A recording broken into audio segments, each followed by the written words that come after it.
Well, it looks like it's another end time event that seems to have happened. And reporting on this, giving you a little bit of information, this happened in the Sandwich Islands in the Atlantic. A 7.6 earthquake was registered. There's a lot of information coming in, mostly about the seismic wave patterns that a tsunami causes. A tsunami is pronounced tsunami.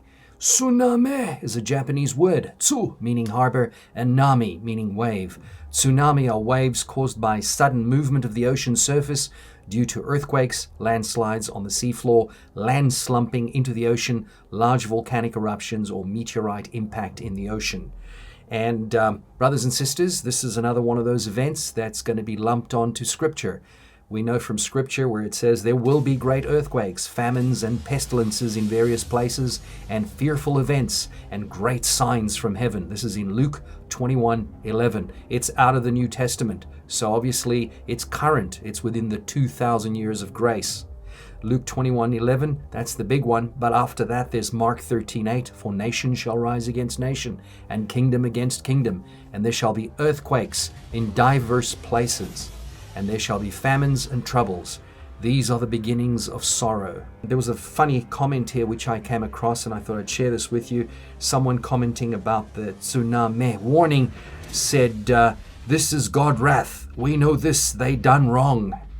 Cape Town is on high alert, obviously, as one of the principal coastlines that might be affected by this tsunami, which has come from the South Sandwich Islands.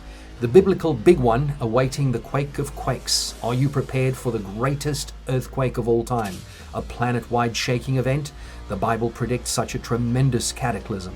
Revelation 16:18 states, and there were voices and thunders and lightnings, and there was a great earthquake, such as was not since men were upon the earth, so mighty an earthquake and so great. Now it's God's objective to destroy all of the earth so that he can build a brand new one. In fact, it's already in place, but it's coming. We just haven't seen it yet, but that's what Christ and God has been doing for 2,000 years. They've been building mansions for each and every one of his saints. In my Father's house are many, many mansions. If it were not so, I would have told you. So we know that the new earth and the new heaven will eventually take over from what we see currently. And like any great motion picture, when you produce a film, you want to destroy all the sets. You want to destroy everything because there's really nothing that you can do with it afterwards.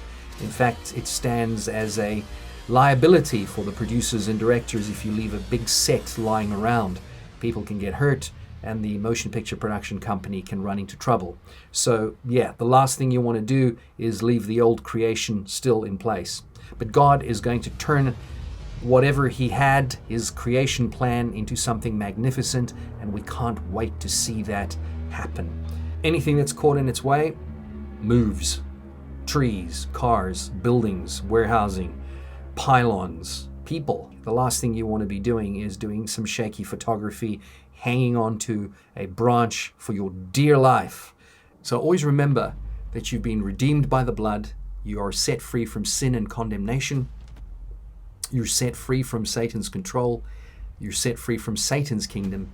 You are chosen before the foundation of the world, as it says in Ephesians 1:4, and you are predestined to be like Jesus, Ephesians 1:11. So brothers and sisters, thank you so much for watching. I'll be back with some more information very soon.